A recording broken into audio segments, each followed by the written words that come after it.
আজ 28শে September 2025। Election commission SIR এর জন্য নতুন কতগুলো আপডেট দিয়েছে।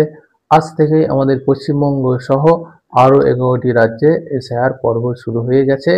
এই এসআইআর পর্বে যে নতুন আপডেট ইলেকশন কমিশন দিয়েছে সেই আপডেটটা আপনাদের সামনে রাখছি। তিনি ঘোষণা করে দিয়েছেন 2002 ভোটার লিস্টে যাদের নাম আছে তাদের কোনো কাগজপত্র লাগবে না। 2002 ভোটার লিস্টে যাদের নাম রয়েছে তাদের কোনো কাগজপত্র লাগবে না। 2002-এ যাদের নাম নেই কিন্তু তাদের পিতামাতার নাম রয়েছে তাদেরও এসআইআর এর জন্য কোনো কাগজপত্র লাগবে না। মেন যে আপডেটটা সেটা জানা দরকার, সেটা হচ্ছে 4 নভেম্বর থেকে 4 ডিসেম্বর অর্থাৎ 1 মাস এই এসআইআর এর জন্য বিওলারা আপনার বাড়িতে ফর্ম ফিল আপের জন্য যাবে। বুথ লেভেল অফিসাররা অর্থাৎ বিওলারা আপনার বাড়িতে যাবে এবং তারা ফর্ম ফিল আপ করবে। 9 ডিসেম্বরে একটি খসড়া ভোটার তালিকা প্রকাশ করবে। 9 ডিসেম্বর একটি খসড়া ভোটার তালিকা প্রকাশ করবে। এই ভোটার তালিকায় যাদের নাম উঠবে না, প্রথম পর্বে যাদের নাম থাকবে না, তারা 9 ডিসেম্বর থেকে 8ই জানুয়ারি 2026 তারা তাদের নাম তোলার জন্য আবেদন আপত্তি জানাতে পারবে এবং সিএএ এর মাধ্যমে তারা আবার নতুন করে নাম তুলতে পারবে। এর জন্য অনেক ক্যাম্প হবে, অনেক ক্যাম্প বসবে, সেখানে আপনার যাতে নাম ওঠে তার জন্য কমিশন সুব্যবস্থা রেখেছে।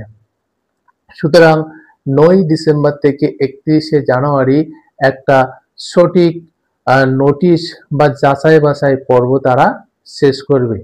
9 ডিসেম্বর থেকে 31শে জানুয়ারি তারা একটা নোটিশ টাঙাবে এবং যাচাই বাছাইয়ের মাধ্যমে 7ই ফেব্রুয়ারি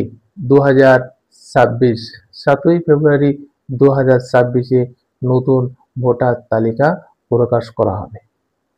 তবে হিন্দু, মুসলিম, জৈন, খ্রিস্টান সকল ধর্মের মানুষকে বলছি, কেউ আতঙ্কিত বা বিচলিত হবেন না।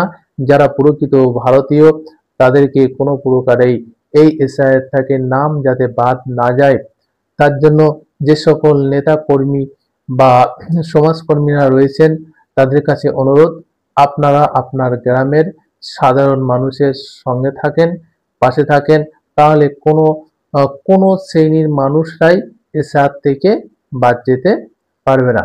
শুধু ভয় তাদেরই যে সমস্ত মানুষ ভিন দেশ থেকে অনুপ্রবেশকারী হিসেবে আমাদের দেশে বসবাস করছে তাদের জন্য। অযথা আপনারা কোনো ভয়, ভীত সন্ত্রস্ত বা আতঙ্কিত হবেন না।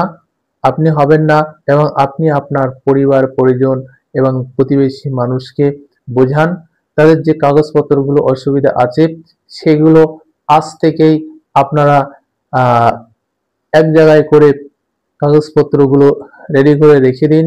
যদি কোনো কাগজপত্র চাই সেগুলো আপনারা দেখাতে পারবেন। বিশেষ করে ইলেকশন কমিশন এবং পশ্চিমবঙ্গের সরকার আপনার পাশে আছে, আপনার সাথে আছে। কোনো ভয়, কোনো বিচলিত হওয়ার কারণ নেই।